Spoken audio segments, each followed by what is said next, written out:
시청자 여러분 안녕하십니까? 한 해의 마지막 달인 12월로 접어들었습니다. 남은 한 달도 후회 없는 계획을 세워 2018년 유종의 미를 잘 거두시기 바라며 전남에서 11월 마지막 주 소식 전해드립니다. 장애인과 비장애인이 차별 없이 공존하는 사회를 만들기 위해서는 서로를 알아가는 소통과 공감이 중요할 텐데요. 무대에 서서 직접 경험한 장애인의 삶을 솔직하게 이야기하고 들으며 장애에 대한 이해의 폭을 넓히는 시간이 있었습니다. 편견의 벽을 허무는 토크 콘서트 현장의 소리를 박하은 아나운서가 전해드립니다. 순천시는 장애인의 인권 침해 예방과 권익 보장에 앞장서며 더욱 따뜻한 복지도시를 만들기 위해 노력하고 있습니다. 27일 순천시 문화건강센터 다목적홀에서 열린 장애인식 개선 공감 토크는 장애인의 삶의 이야기를 공유하며 차별과 인권에 대해 공감하는 자리가 됐습니다. 3회째 진행된 이번 공감 토크에서는 시각, 청각, 신장장애인을 비롯한 가족과 시민 300여 명이 참석했으며 각 회마다 다른 장애 유형과 특성을 주제로 진행됐습니다. 장애인식 개선 강의하면 좀 딱딱하고 어려워서요. 장애인들을 어떻게 이해시키는지에 대해서 고민하게 됐습니다. 그래서 장애인식 공감 토크를 한번 해보자 해가지고 장애 15종 중에 3가지 모둠으로 묶어서 장애인식 공감 토크를 지금 하고 있습니다. 지금 이번에 하는 게 3차고요. 오늘 하는 공감 토크는 시각장애인, 청각장애인, 신장장애인들을 이해하는 그런 인식 개선 공감 토크입니다. 특히 공감 토크, 프리토크와 더불어 마임 공연과 수어 공연 등 특별 공연이 더해져 장애와 비장애를 넘어 모두가 한마음으로 즐기는 시간이 됐습니다. 장애인으로서의 삶을 경험하고 직접적으로 공유할 수 있었던 이번 공감 토크를 통해 장애인에 대한 오해와 편견이 없는 순천시의 복지 정책이 절실히 요구됩니다. 복지TV 뉴스 박하은입니다. 수어 언어는 2016년부터 국어와 동등한 자격을 가진 고유한 언어로 인정받아 농인들이 수어로 교육받고 필요한 정보를 제공받을 권리를 갖게 됐습니다. 우리나라 또 하나의 공용어인 수어를 보급하고 중요성을 전파하며 수어 인구를 확대시키는 계기를 마련했던 수어 경연대회를 허가은 아나운서가 소개합니다. 지난달 27일 저녁 순천 문화건강센터 다목적홀에서는 무대 위의 사람들이 손을 바쁘게 움직이고 있는 모습이 시선을 끌었습니다. 올해로 벌써 14회째를 맞은 순천시 사랑의 수어 경연대회는 농인들의 문화를 이해하고 의사소통의 어려움으로 생긴 장애와 차별의 벽을 허물기 위해 매년 개최되고 있습니다. 고흥, 보성, 광양 등 전남 각지에서 모인 15개 팀이 아름다운 손짓으로 노래와 연기를 선보였고 구례장애인복지관이 준비한 콩트가 대상을 수상하며 소리가 없어도 감동과 웃음을 전달하기에 충분하다는 것을 증명했습니다.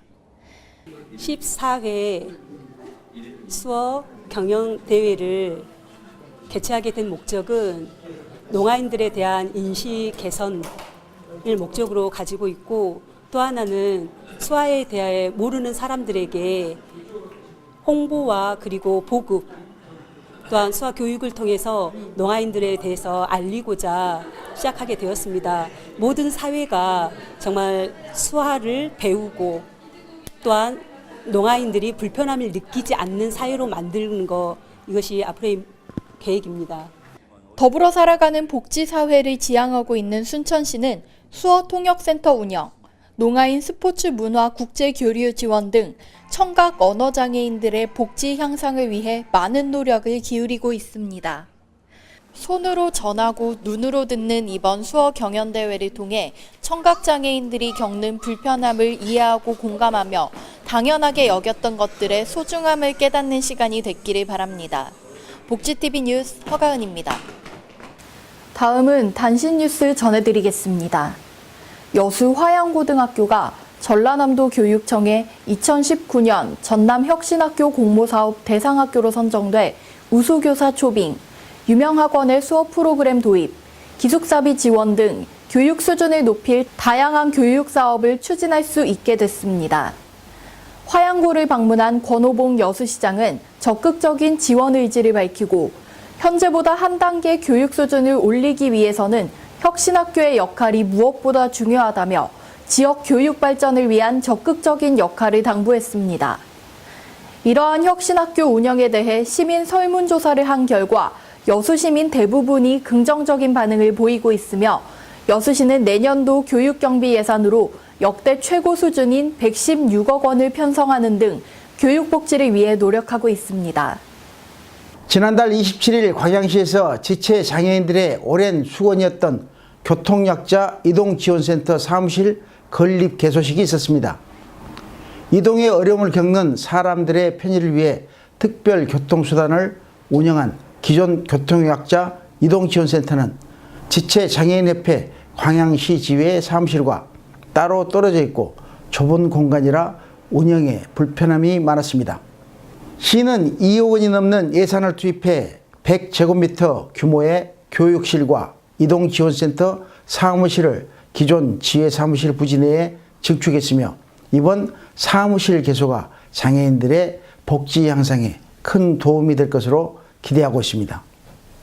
계속해서 한 주간 간추린 소식 전해드립니다.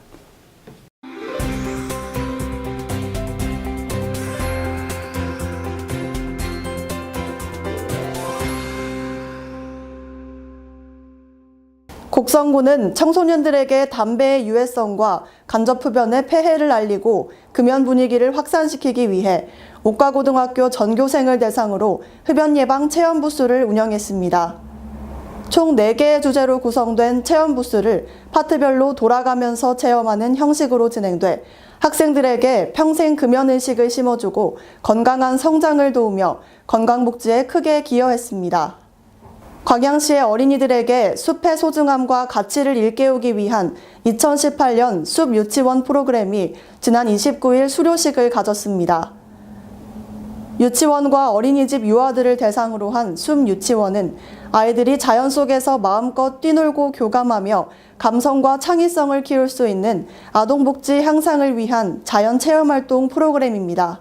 목포시가 지난 28일 유달동 달리도에서 2018 섬지역 소통의 날을 운영하며 도민들의 목소리를 듣는 시간을 가졌습니다.